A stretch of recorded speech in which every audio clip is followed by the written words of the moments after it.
Well, Bubba, we got some news here just a little bit ago. We were going to have this gentleman on, so we wanted to still have him on, and very excited, very first time on the program. Yeah, Dave, unfortunately, early on Monday afternoon, found out that the East Carolina game out at Wichita State on Wednesday night at 6 p.m. Will be postponed to a to-be-determined date, but we still want to go ahead and have this guy on and talk about what's going on with the Shockers. And welcome in their longtime play-by-play voice, Mike Kennedy. Mike, we appreciate your time this afternoon. Thank you. Pleasure to be with you guys. I know, Mike, starting out of the gate, you just told me right pre-interview that you've been with the Shockers, I think your 41st season. Can you kind of give us an idea, thumbnail sketch, some things that have happened over the years, that maybe some milestones for the Shockers that you've witnessed? I told you beforehand, I'm a play-by-play nerd, so I love to find out more and more about the play-by-play voices around the country. Well, there's been a lot in that amount of time, as you would guess. The first 7 years that I did play-by-play, we had a football program, and that was dropped at the end of the 1986 season, and it was a financial thing. It was really dragging down the athletic department financially. So that was a strange thing and an adjustment. When I first started, basketball was really good. Gene Smithson was the head coach, and then after him, Eddie Fogler. The very first year I was the full-time guy in '81, we went to the Elite Eight of the NCAA tournament with Antoine Carr and Cliff Levingston and those guys, and were really good for a few years. And then we hit a stretch after Coach Fogler left, where for 13 years, the best record the basketball program had was 2 seasons where they were 1 game over 500. And it was a long, dry period, and you kind of wondered, as things were changing in college athletics, if they could ever get back. And then Mark Turgeon came in, and in 2006 we reached the Sweet 16 of the NCAA tournament, which kind of demonstrated to everybody that it could still happen here, that it could still be a really good national level program. And then when Coach Turgeon left, Greg Marshall was hired and took it to levels that it's never been. Prior to his arrival, I think 3 different times they'd been to back-to-back NCAA tournaments. We went to 7 in a row under Coach Marshall, and of course reached a Final Four in 2013. So it's been a very special time. And then Gene Stevenson started a baseball program in the late 1970s from absolute scratch. They had baseball before. They had dropped it in 1970 and had not had a baseball program at all for 7 or 8 years. Started it from scratch, and within 3 or 4 years was in the final game of the College World Series in 1982.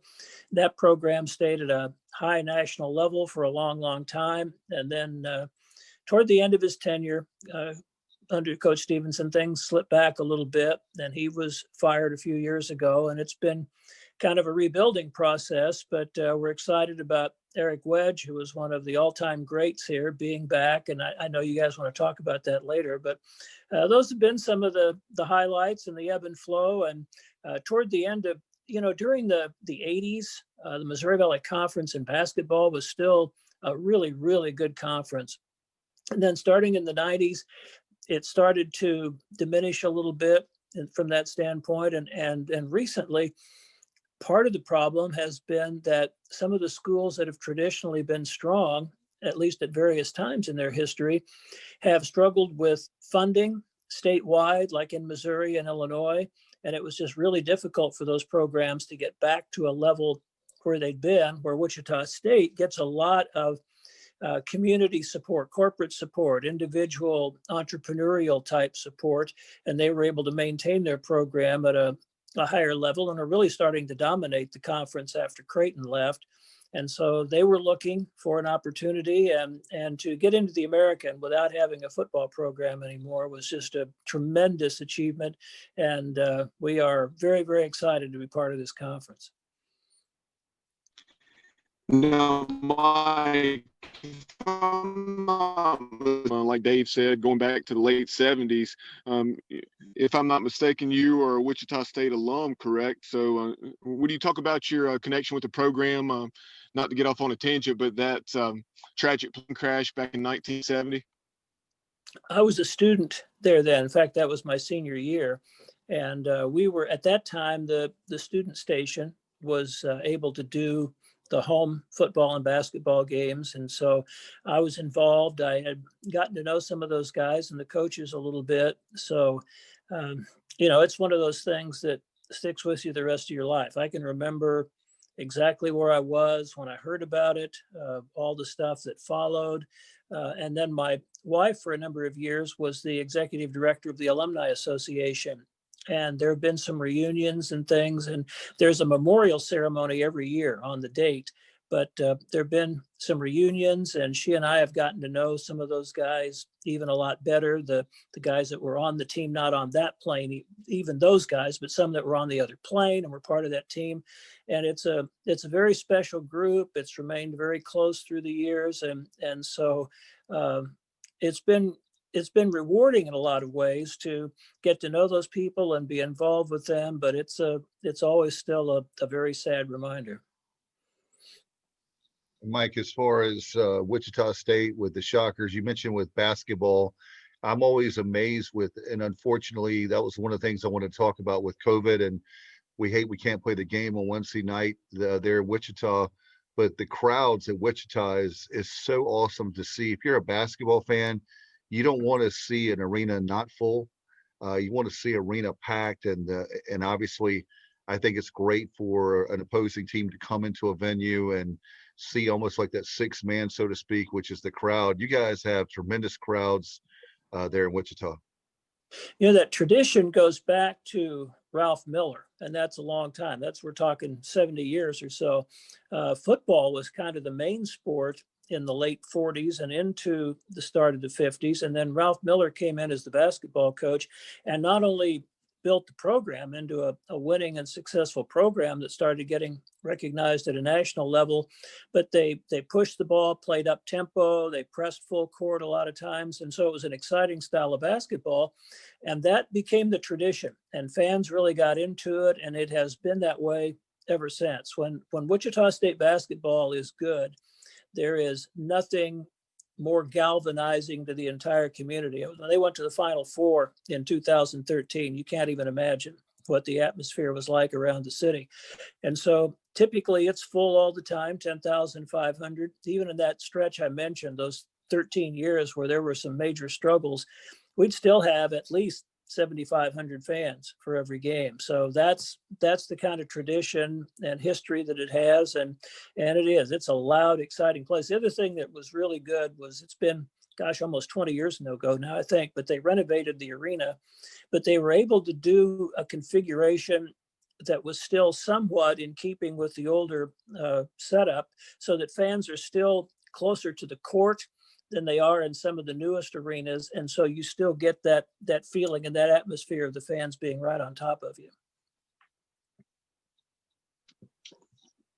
Now, Mike, let's go back, I guess, roughly 3 months or so now, not quite, as though we weren't dealing with enough with everything with the COVID-19 pandemic. Just talk about everything that's happened there with the program, with Coach Marshall, preparing to enter his 14th season, like you said, unprecedented success. And just a shame with everything, a lot of which we still don't know that took place. Yeah. And, when it first started, the first thing started coming out, it began, I think everyone knows, began with an article by a guy named Jeff Goodman. And it started with, we had an unusual number of transfers last year. And without getting into a lot of detail, somewhat ironically, the major issue with a lot of those guys leaving had really nothing to do with what this kind of turned into. There wasn't a lot of talk about how they were mistreated or whatever. A lot of it had to do with playing time and who was starting, and they wanted a new opportunity somewhere.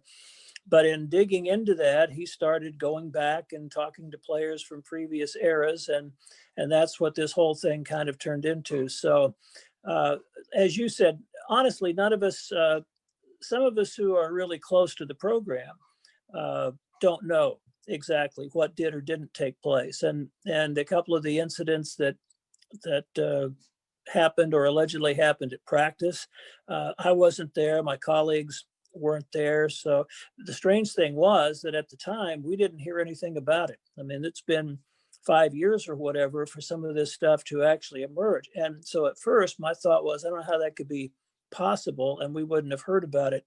But all I can say is,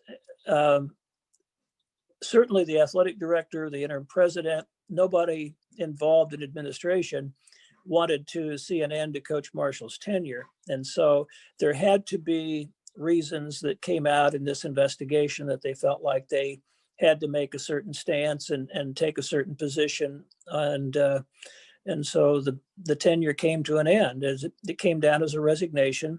And, everybody's sad, disappointed. I don't think anybody feels good about it. Darren Boatwright, the athletic director, said there certainly were no winners in any of this. And I think everyone is grateful for, what he accomplished. And as we said earlier, just unprecedented accomplishments on the court. But that's now history, and we move on. And that's, that's kind of life. You move on to the next situation.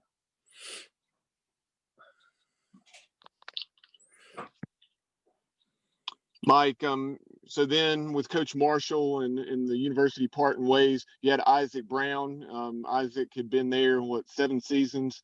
And so talk about him being named interim coach, because you look at his resume, he's a guy that's in his early 50s, had nearly 20 years of experience at the Division I level. And then all state, you name it. The decision was somewhat easy from the standpoint that when the final developments in the Greg Marshall situation took place, they were, I think, less than 2 weeks away from the start of the season.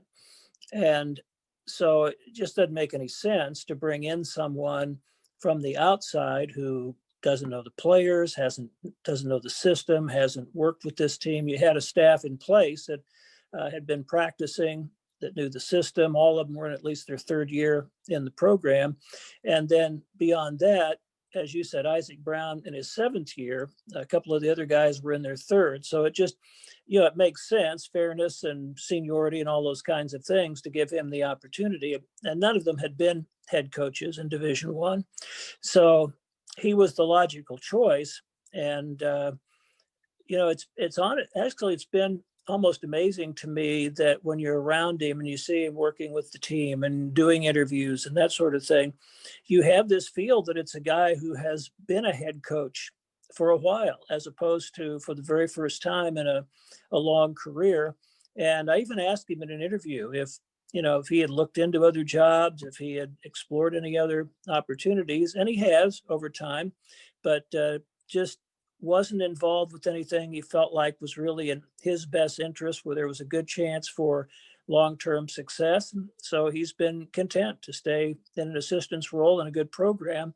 And, now I get asked all the time, well, what'll it take for him to be the head coach full-time? What'll have to happen? I don't think anybody knows that right now. He's doing a very good job. Certainly how successful the season is will be a big part of that, but it's also a fairly young team. And now with the new ruling by the NCAA, potentially every one of these players could come back. So I think some of it will come back to what kind of a relationship has he established? Do these guys want to stay and play for him? Because there's a lot of long-term potential in this group. So there are a lot of factors that are going to come into play, and it's an attractive job. It's a good situation. So, there'll be interest from the outside as the year goes on. So all of that's still kind of up in the air, but I would say, given everything that's happened, it's about as good a situation as you could hope for. And Mike, I wanted to ask you, as far as recruiting goes, I know anytime there's a coaching change that hurts. I know you're not directly there with coaching and all that, but as far as your vantage point, are you seeing where it's helping, or do you think it'll hurt recruiting moving forward? I would say right now it's probably just a little bit stagnant. They had signed a young man from a local high school, and he actually hadn't signed. He had committed, would have signed in the early signing period. And because of the unknown factors of what may happen, he changed his mind, renounced his commitment, and then ended up signing with Tulsa, another school in our league. But they're out there actively recruiting. Again, the thing that's going to be weird for everyone now is under the new rules. First of all, these guys that are in the program, even the seniors, will have another year. This year doesn't count under the ruling by the NCAA. And then you're going into a year where the new transfer rules will be in effect and anyone can go anywhere, be eligible immediately. So it makes the recruiting process a little more difficult just to start with, because who knows how many spots you might have available on your roster. So they're out there. I mean, these are the guys that recruited this team, and they've done a great job. And so I don't think if they keep everything together, guys stay happy, and at least the majority of players stay, I don't think they have to land a big recruiting class. But again, a lot of it is just unknown things. Mike, before we talk about the roster and some of the guys that have been leading the way for the Shockers thus far through the first 6 games, and just give us a general overview of things. I know they're 4-2 and have had back-to-back road wins in the American. Well, they started, we may have mentioned, they were supposed to play in a 3-team tournament in South Dakota. And that's just an interesting development of COVID. That tournament was supposed to be in the Bahamas and included Duke and some really big names. And then it got moved. They were going to try to move it, I think, to South Florida somewhere, and everybody was moving their tournaments there. So they ended up in South Dakota at the Sanford Pentagon, where we have played a game once before a few years ago. And some of the tournament participants changed a little. Duke dropped out immediately. And then there were some others that were going to play in it and had positive COVID tests and had to drop out. Or there were 2 Ohio teams, Ohio State and Dayton, that dropped out because of the rise in cases in their state, and they were changing some rules about travel and so forth. But Wichita State was going to play. They'd had all negative tests on the Saturday before the week of the tournament, got up there on Monday, tested, and had a couple of positive tests. So they had to drop out of the tournament, came home, and then in addition to the players that tested positive, there were a few that were exposed. So they ended up starting the season with just 8 guys able to suit up, played Oral Roberts and Missouri with just an 8-man roster, then started getting players back kind of gradually, and then played Oklahoma State. So they had a couple of tough early games, and those were the 2 losses that they played with kind of a short roster, although the guys that would have probably been the starters and part of the first 7 or 8 were available. And then some guys missed a lot of practice time. Craig Porter, who's a junior college transfer, very good guard, has missed a total of 42 days of practice because of COVID situations. So they're just now starting to get their whole roster together, able to practice with a full roster all the time and getting guys used to each other, because there are a lot of new faces on this team. And so I think they've just kind of scratched the surface of what they can be, but they've had 2 good gritty road wins at Tulsa and South Florida that I think will really help their confidence, help this team develop. And I think they're going to be a very good team as the year goes on. Mike, I know that as far as Bubba's going to be talking about the roster here in a second, but I wanted to get your take, being a play-by-play guy and for the Pirates. What do you, not for the Pirates, but you've seen the program is what I'm trying to say. What do you feel about Joe Dooley and his staff and the players there in Greenville? Well, I'm certainly a believer in Joe Dooley, and saw what he did at Florida Gulf Coast, obviously. And, came in the first year there at ECU and had to just work with basically an inherited roster with one unbelievable find in Jaden Gardner. I mean, a guy that was basically unrecruited and has turned out to be one of the best players in our league. And then, had almost a complete roster turnover last year, which he felt, certainly was necessary. And so that takes some time to get that all worked together and figure it all out. So I think he's definitely got the program heading in the right direction. I haven't had an opportunity to see the Pirates yet this year, but I think that, obviously it's been a tough place to get some continuity going and win consistently, but he was there once before. I think he understands the situation and might be the perfect guy to really get it headed in the right direction. Leading the way for Wichita State, it's been Tyson Etienne with 17 points a game, and then also UConn transfer, a guy that we're very familiar with on both the Shockers and East Carolina, Alterique Gilbert. He's averaging right around 12 points a game. So just talk about those two and what they've done up to this point.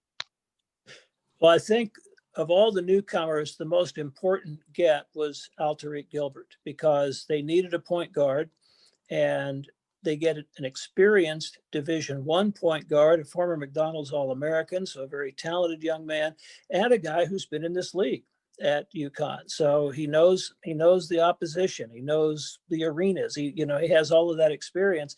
Plus, he came in right from the beginning in the summer and started learning the system, spending a lot of time learning the system and getting familiar with everything. He's really dedicated himself to being as good as he can be in this system and this program. And so he's brought leadership right away for a guy that's brand new to the program. And then Tyson Etienne had a very good freshman year, but beyond just what he's done on the court, he's an exceptional young man. He's a young man who he and his mother helped raise money for a shelter in Harlem during the summer. He is from the New York City area. When COVID struck and they were needing stuff, he was involved in that. He's a great young man. And so he also has, developed into a leader and a great team guy. And he's worked on his game. He was a very good 3-point shooter, did a lot of good things as a freshman, but he's worked on other aspects of his game. You can see that improvement. So, those two guys, and then, we can talk about others, but the backcourt on this team is really the biggest strength.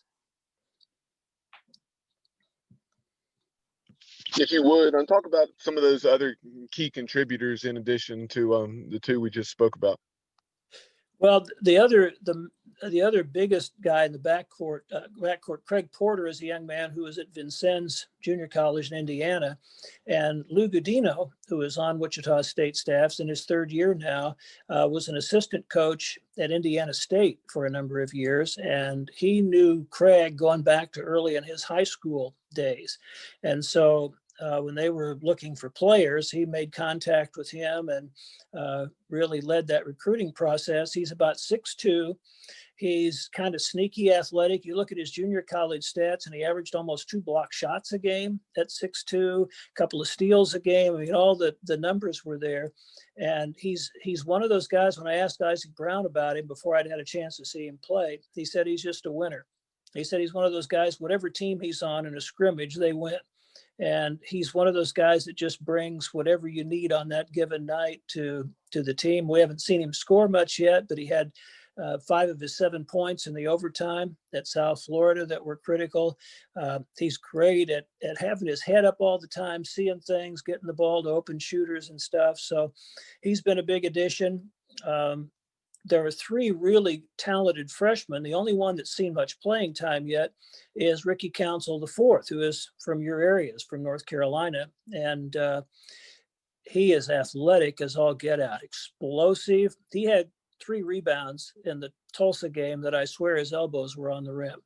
And he has shown no fear. He didn't get to play much until about the 4th game of the year because he was one of the exposed people to COVID that had to do some quarantining. But he's been a big addition, actually really pushing Dexter Dennis, who's one of the team's most veteran players. And then, they returned Morris Udeze, who had some experience inside, and returned Trey Wade, who was a starter from last year, and then picked up a young man named Clarence Jackson, Monzie Jackson, a junior college transfer who's just a sophomore, 6'6", really active, aggressive type of player who has added a lot to the front line. And a young man named Josephat Bilal, who was a redshirt freshman last year, 6'10", about 230 pounds, but very athletic, pretty skilled, still pretty raw as a basketball player. He didn't really start playing the game much. He's from France until kind of midway in what would be his high school years, but a lot of upside, and he's had a lot of little nagging injuries, hasn't played a lot yet, but he's had a couple of pretty significant stretches in the games he has played.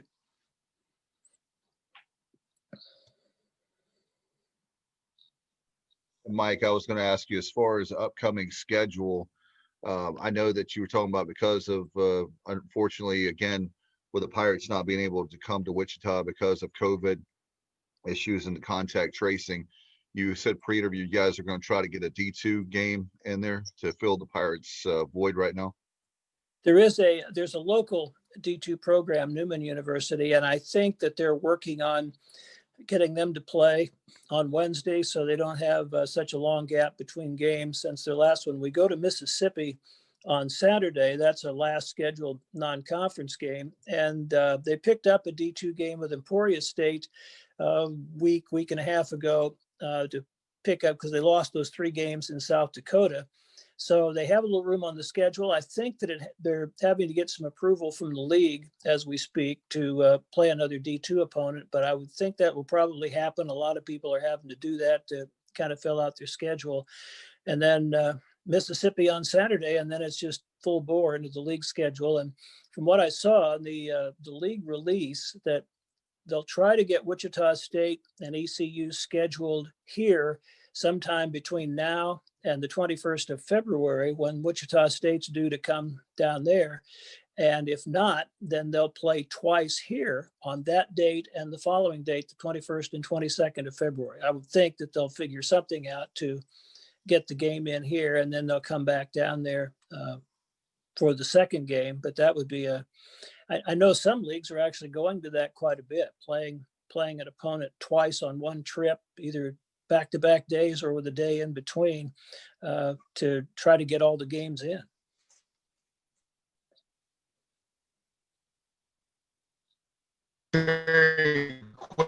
Criticism of Council the Fourth, and then also Tyson Etienne.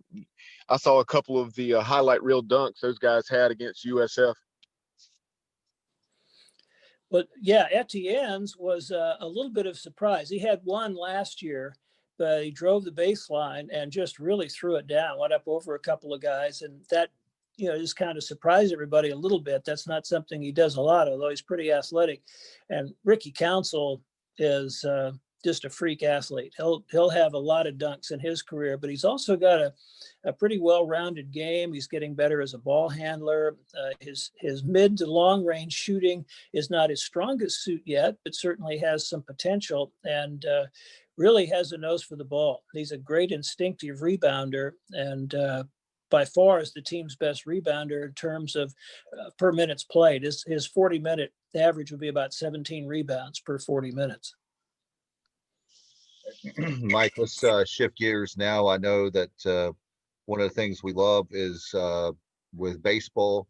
One of our dear friends of the show, Corey Glor, hooked us up with you. So first off, what are your, before we dive into Wichita State, what are your thoughts on Corey Glor? We could give you a whole hour's worth of commentary on him.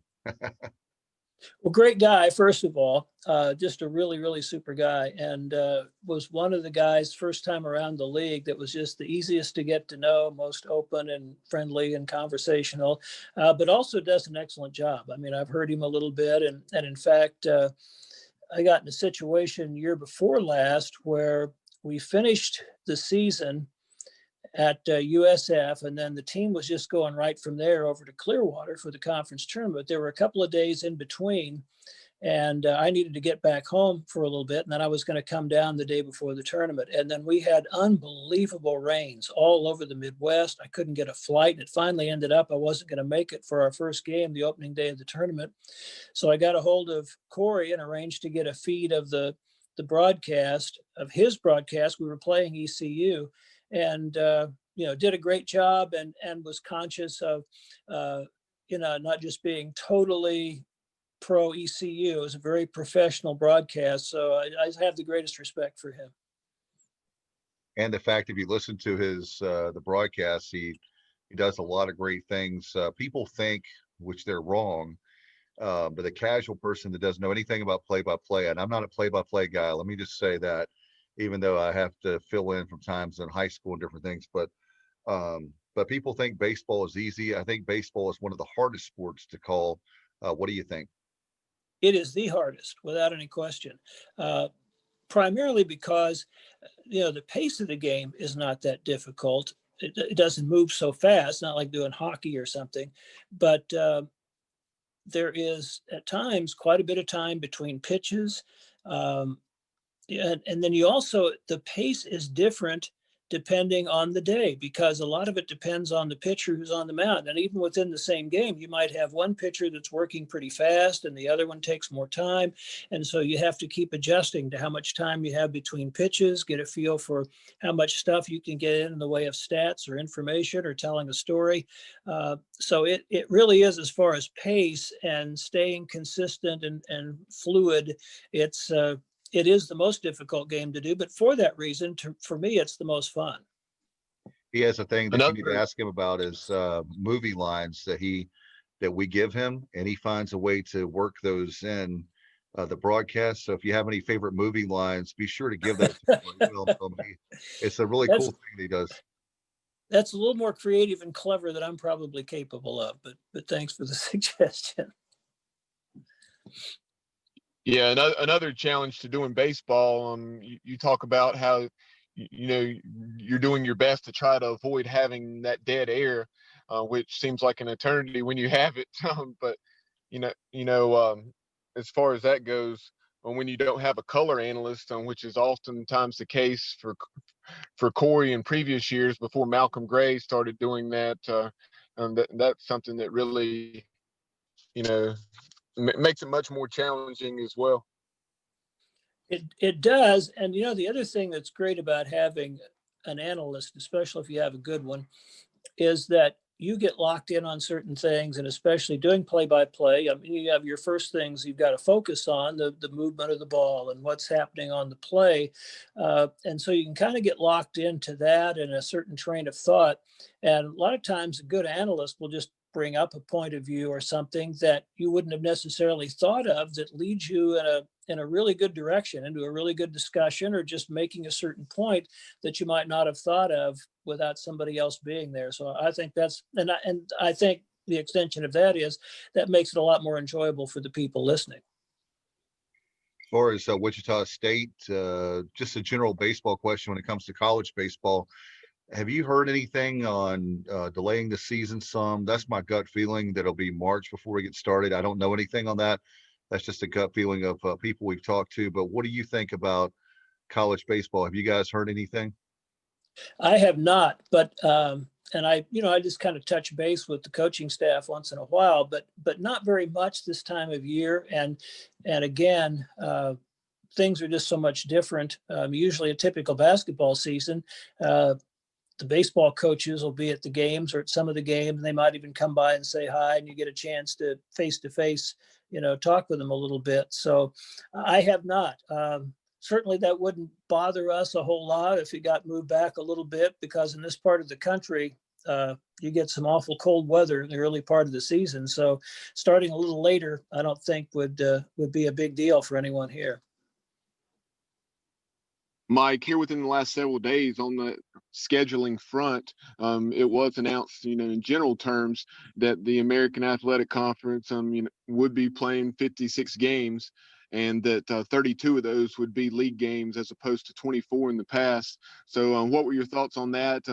You'd have 4-game conference series rather than 3, and then the non-conference games would start when league play begins.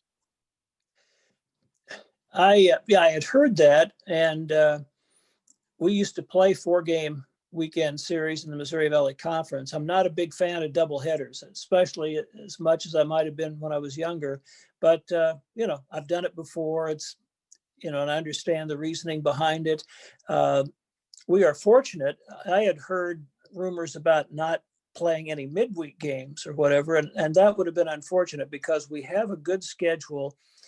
We can play in the midweek with a lot of good area schools around here: Kansas State, Oklahoma State. Most of them will play every year and play maybe one game there, one game at our place. Missouri State was always a good rivalry when we were in the same conference, and that's a 4 to 5 hour drive. So that's very doable as a midweek non-conference situation. So I would have hated to see that go by the wayside. I can understand if you're not going to play a California team on a weekend series before your conference schedule starts, but to maintain the midweek games, I think is important, not only from a fan standpoint and fan interest. And I know you guys down there play a lot of games in the midweek against area schools from your state and nearby that the fans are interested in. But also you need a chance to develop some pitchers in those midweek games, maybe play some of your guys that don't get to play all the time on the weekend. So there's a lot of value in those games for a lot of reasons. Earlier in the interview, you talked about Eric Wedge and, bringing a guy in that's well aware, took part in Shocker baseball when they were competing for and winning national titles under Coach Gene Stevenson. So just unfortunately, last year one got cut short, like a 13-2 start when things were put to bed for the 2020 season. So just talk about all the excitement with Coach Wedge coming back. And then you also have a tremendous coach in his own right, Lauren Hibbs, who's a Wichita State guy who had a lot of success in my area at Charlotte. Well, Eric Wedge, even back to the days when he was a student, a college player, was one of the greatest natural leaders that I have ever been around. Just has all those inherent characteristics that make a great leader. And then, of course, demonstrated that as a major league manager. There are very few people in my whole history of broadcasting that I have liked as much, been inspired by as much as Eric Wedge. So I was tremendously excited when I thought there was any possibility that he might come back and become the head baseball coach. And he's been, in the short time that he's been here, everything that I certainly would have expected. One thing that was really interesting, and you mentioned Lauren Hibbs, and Lauren and I have been friends forever. He was a player here when I first started doing Shocker baseball, and then was an assistant coach on the national championship team in '89, and then, of course, had a long run as the head coach at Charlotte. He and I have kept in touch over the years. Just a tremendous individual, and he and Eric Wedge have had a tremendous relationship back to the time when Eric was playing and Lauren was an assistant coach here. So to get them both back was really special for me personally. And I think that they felt like coming in, certainly Lauren was familiar with a lot of the teams in our league and just the caliber of baseball played in that part of the country.